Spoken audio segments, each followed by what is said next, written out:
Fala, meus amigos, bom dia. Hoje nós vamos começar aqui o Café com o Professor Alcides com a figura ilustríssima do nosso estado de Goiás. Meu amigo, meu companheiro de partido, Gustavo Gaia. Tem uma trajetória espetacular, um homem tido como polêmico, mas é professor. Ou seja, é um daqueles homens extremamente esclarecido e que, por ser esclarecido, quer a verdade e alguns acham polêmico. Não é isso, Gustavo? Exatamente, a gente estava até falando sobre isso antes, né? Bom dia todo mundo, é um prazer estar aqui no programa Café com o Professor Alcides, mas é água aqui, tá, pessoal? Tá, já é fake news aqui, ó. Mas é isso mesmo que o senhor falou, professor. A gente vive num mundo onde a mentira, ela reina de tal forma que quando a gente busca pela verdade, você acaba sendo considerado extremista, radical, né? Sendo que na verdade é justamente o contrário, a gente está buscando o retorno do bom senso. Você é filho de uma delegada de polícia, né? A ex-vereadora, deputada Conceição Gaia, que foi nossa contemporânea, né? Na época em que eu disputei a eleição em Aparecida como vereador, na mesma época fomos vereador juntos, né? E foi ela que lhe inspirou você a entrar na política ou não? Não, assim, eu tenho uma admiração muito grande pela história da minha mãe. Ela foi a vereadora mais bem votada de Goiânia, da história de Goiânia. Depois foi deputada. Mas, na verdade, ter acompanhado esse período da vida dela na política foi me desanimar. Eu lembro quando ela chegava em casa, a frustração que ela sentia muitas vezes por não conseguir fazer diferença, as reclamações dela como aquele ambiente estava sendo dominado por interesses próprios, por corrupção. Então eu via como ela sofria muito, como aquela história, né? Uma andorinha não faz verão, né? E acompanhar esse período da minha mãe me desanimou, né? Eu passei boa parte da minha vida pensando, política não é um lugar que a gente deva ir, que a gente deve se afastar. Depois de crescido, depois de casado e com filhos, né, e que a gente começa a se preocupar com o legado que a gente deixa, com o mundo que a gente vai deixar para os nossos filhos, que eu prestei atenção. Pode ser um ambiente hostil, com pessoas às vezes que você não gostaria de conviver, mas é ali que a gente consegue fazer a diferença, é ali que a gente tem que tentar melhorar o futuro dos nossos filhos. E aí foi através dessa percepção que eu comecei a ser absorvido, né, a ser sugado por esse mundo da política. Tá certo.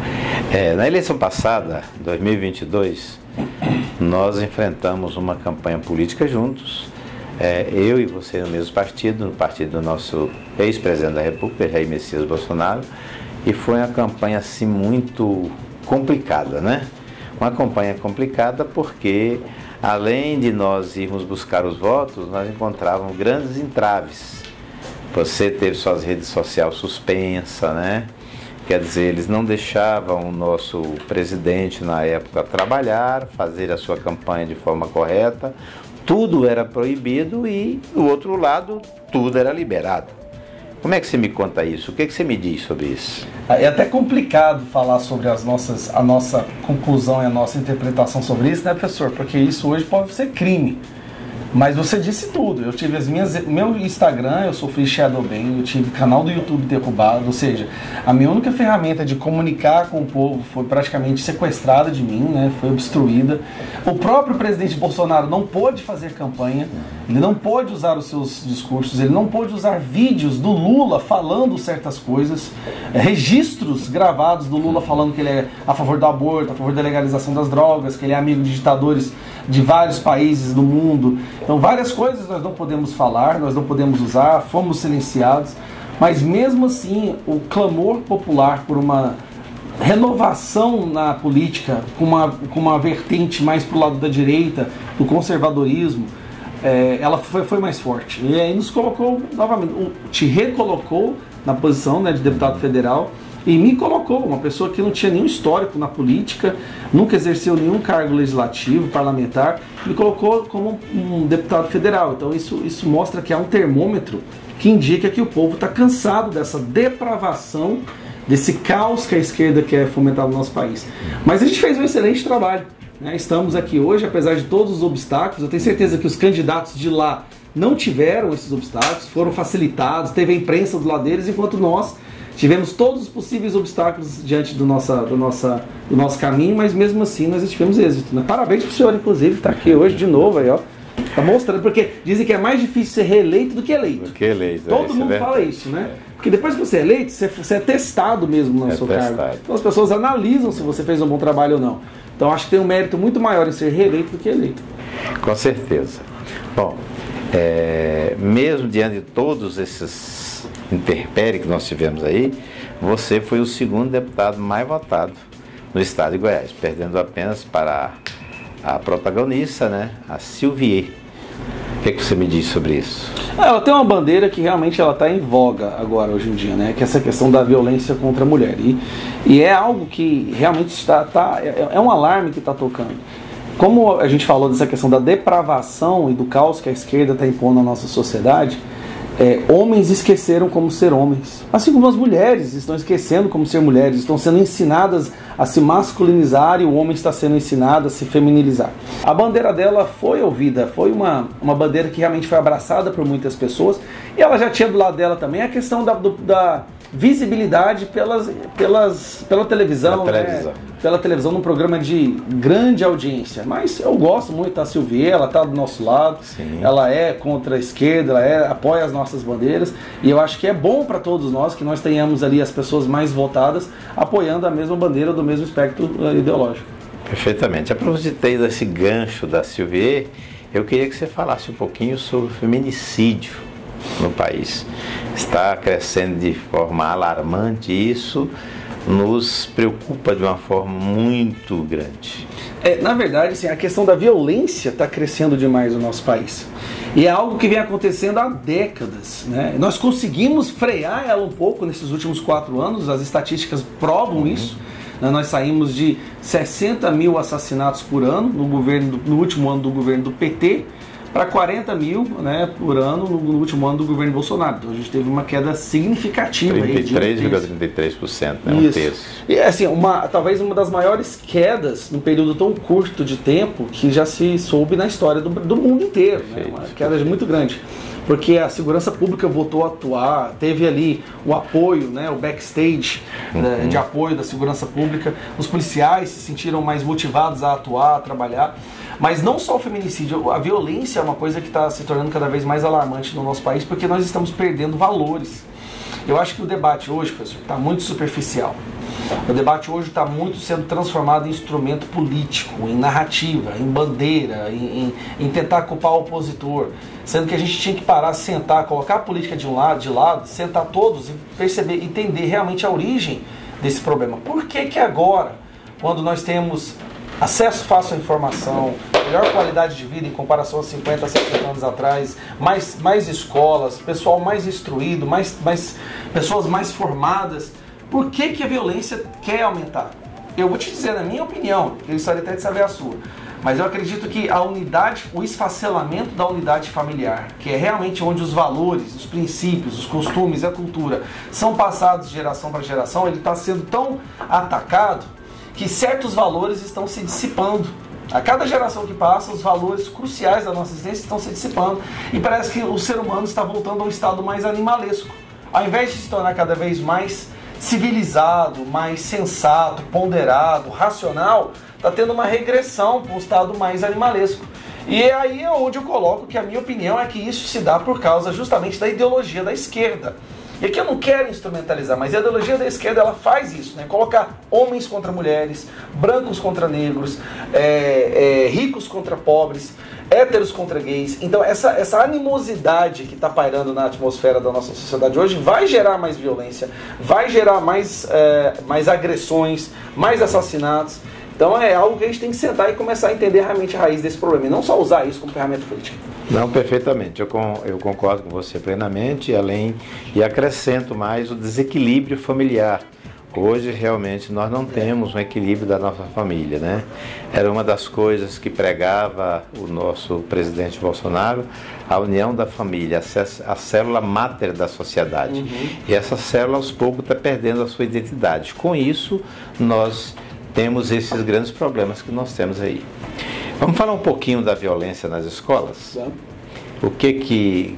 Qual que é a sua ideia? O que você sugere? Quais são os pontos positivos e negativos que você analisa dessa situação no momento? Nesse momento, eu acho que nós temos duas vertentes, né? Dois flancos para a gente atacar, professor. Primeiro, a gente precisa de uma resposta imediata para a sociedade. Essa resposta, ela não vai ser a solução do problema, mas ela vai garantir pelo menos o mínimo de tranquilidade para os pais, para os profissionais da educação, para que a gente consiga trabalhar na solução a longo prazo. Então a resposta imediata para dar o mínimo de tranquilidade e garantir que nós consigamos reduzir esses ataques, essas atrocidades, esses crimes que acontecem nas escolas, é uma segurança em cada escola do nosso país. Nós precisamos que cada escola tenha pessoas capazes de proteger os nossos filhos, o nosso maior patrimônio. Então se a gente coloca portas blindadas, vidros blindados em bancos e guardas em bancos para proteger o nosso dinheiro, por que é que nós não podemos fazer isso para proteger os nossos filhos? O que vale mais, o nosso dinheiro ou os nossos filhos? Nossos filhos. Então eu acho que a gente precisa de imediatamente segurança armada nas escolas para impedir que esses crimes continuem acontecendo. Mas isso é uma solução a curto prazo. Se nós colocarmos essa solução e não trabalharmos na solução a longo prazo, não vai ter segurança que vai conseguir proteger as escolas daqui a 20 anos, 30 anos. Então o que nós temos que voltar a fazer? Nós temos que voltar a fomentar as famílias a cuidarem dos seus filhos. Hoje existe uma terceirização da criação dos filhos, uma cultura da terceirização. Joga um celular no menino, dá um tablet para ele, nunca fala não para essa criança, faz tudo o que ela quer, pai ou mãe ausente, pai ou mãe separados.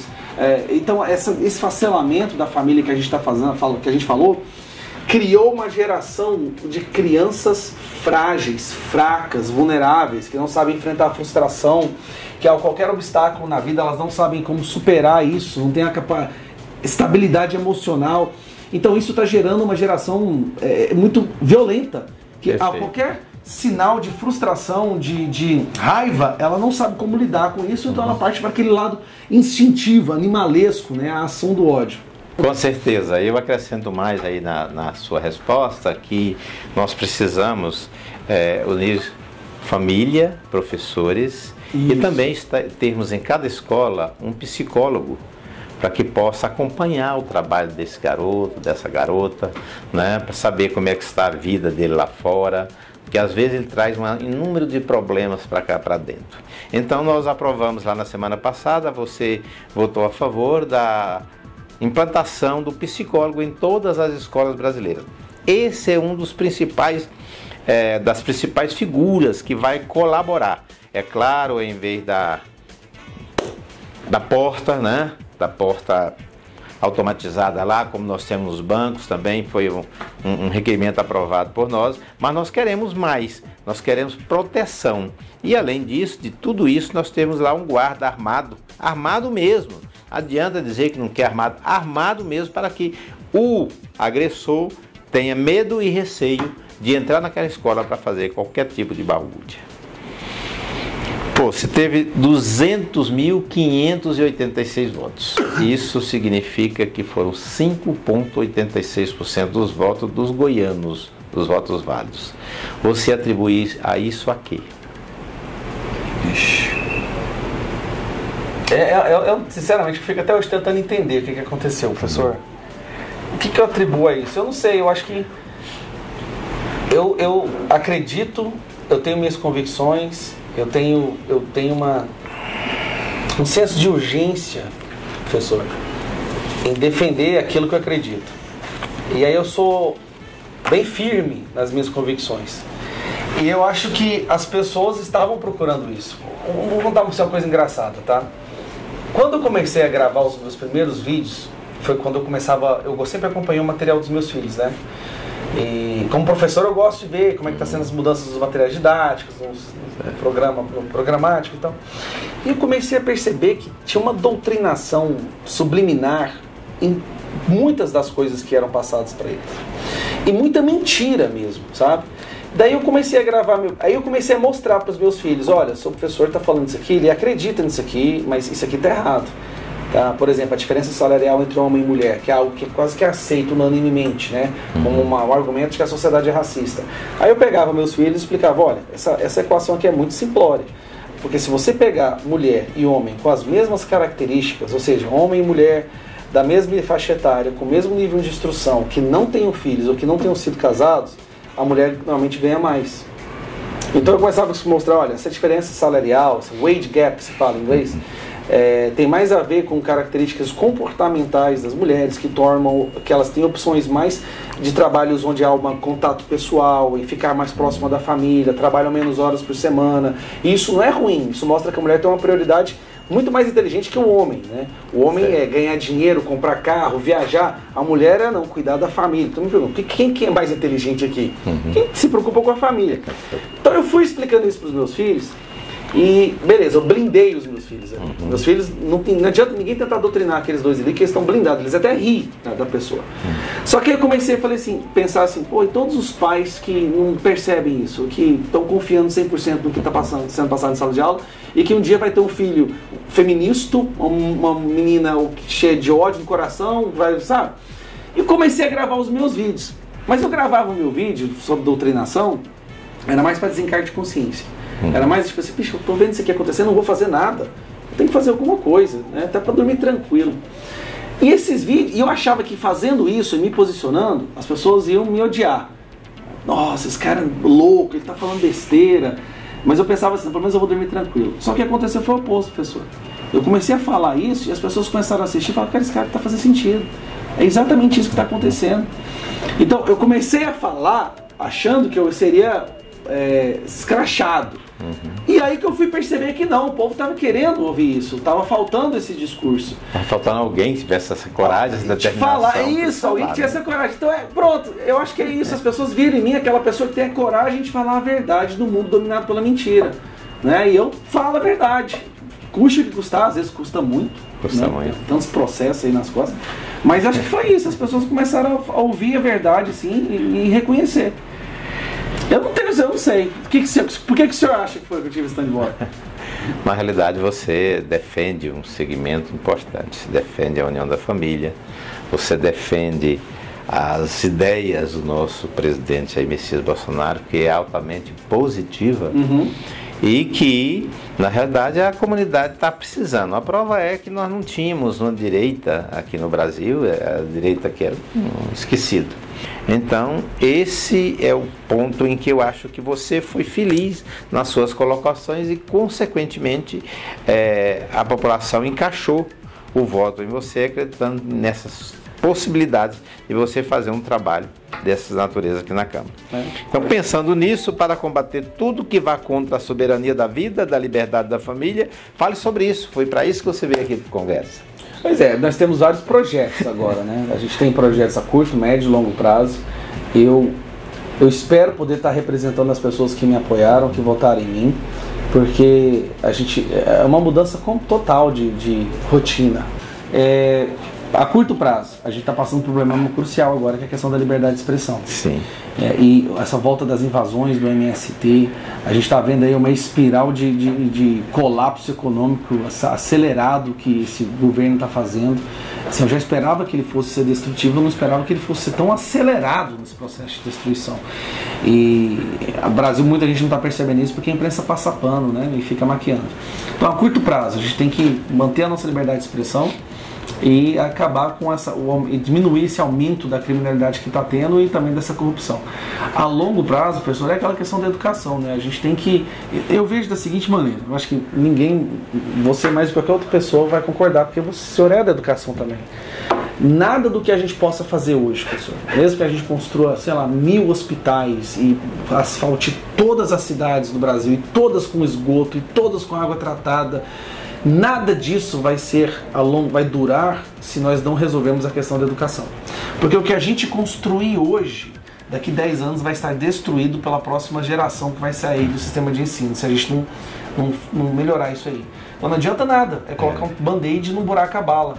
A gente tem que dar um foco melhor para a questão do nosso sistema de ensino. Nós estamos formando, e aqui eu falo com peso no coração, nós estamos formando imbecis, pessoal. Inclusive, fazendo um gancho na sua fala, nós viemos aqui para o Congresso com o objetivo, né, e a minha minha plataforma de trabalho foi Educação que Transforma. Tentei fazer isso na Comissão de Educação, no mandato passado, não conseguimos. A gente não conseguia aprovar nada que viesse de encontro com a sociedade, que viesse beneficiar a sociedade. Na realidade, eles querem só demonizar a educação e termos aí cada vez mais analfabetos, né? Não, o nível de analfabetismo funcional não para de crescer, professor.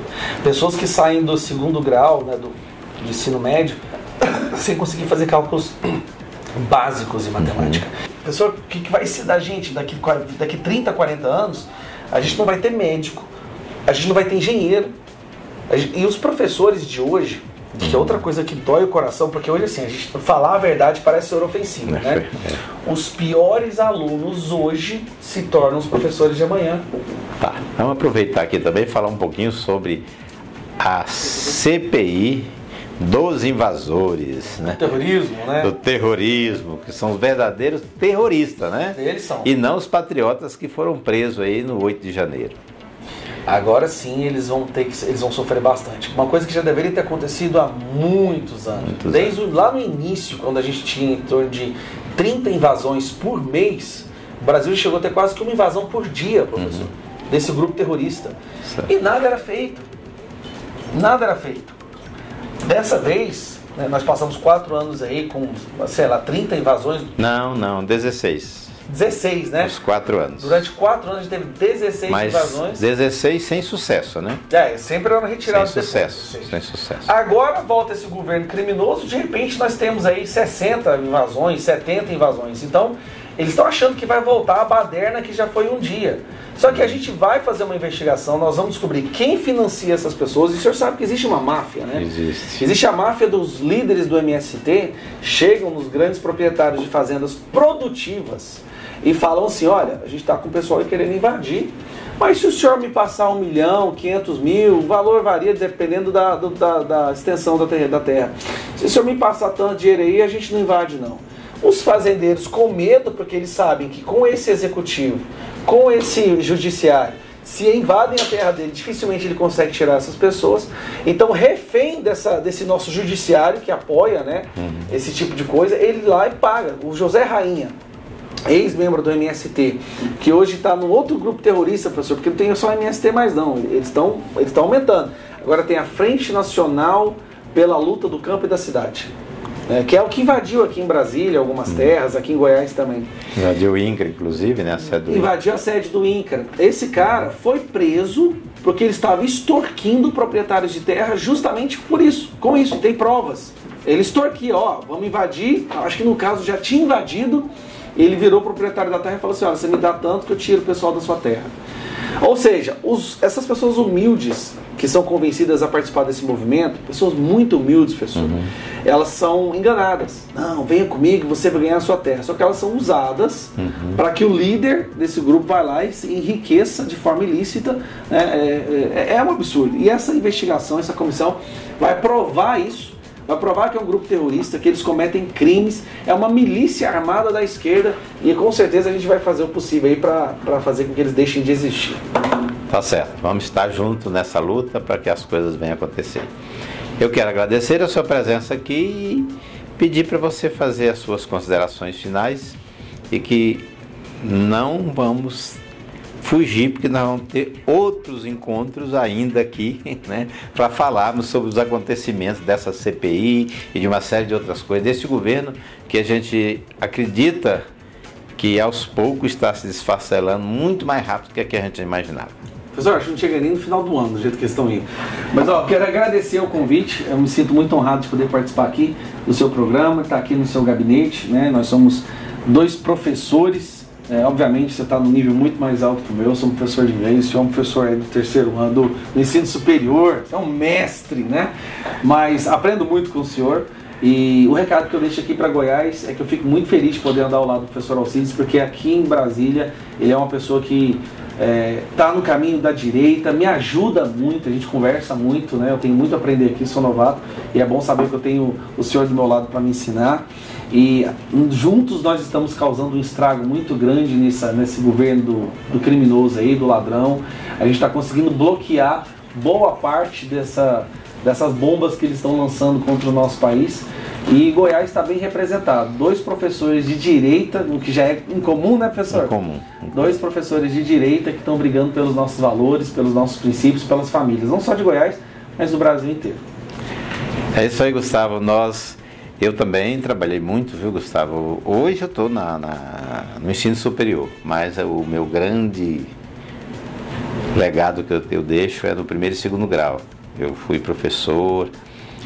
Hoje eu não trabalho mais como professor, carrego o título de professor porque trabalhei 50 anos nessa carreira, né?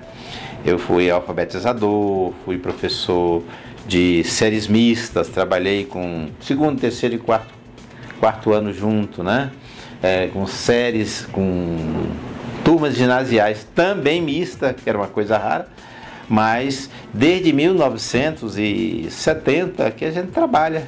Aí como professor em Goiás, né? Eu sou baiano, nasci na Bahia, me formei lá, fiz meu magistério lá e vim para Goiás, comecei o meu trabalho em Goiás, ali em Goiânia, no setor Pedro Vigo, depois fui para a cidade Aparecida, onde estamos lá até hoje, e continuamos o nosso trabalho. Eu procuro da melhor forma possível fazer tudo que posso pela educação. E a minha característica é defender o ensino fundamental, é a base, é a educação infantil, é a primeira fase do ensino fundamental, porque ali é que é o alicerce da nossa sociedade. Se nós formarmos um bom cidadão, se ele terminar o 4º ano primário, chegar na 5ª série, 6ª série, sabendo ler e escrever, o resto ele dá conta de fazer.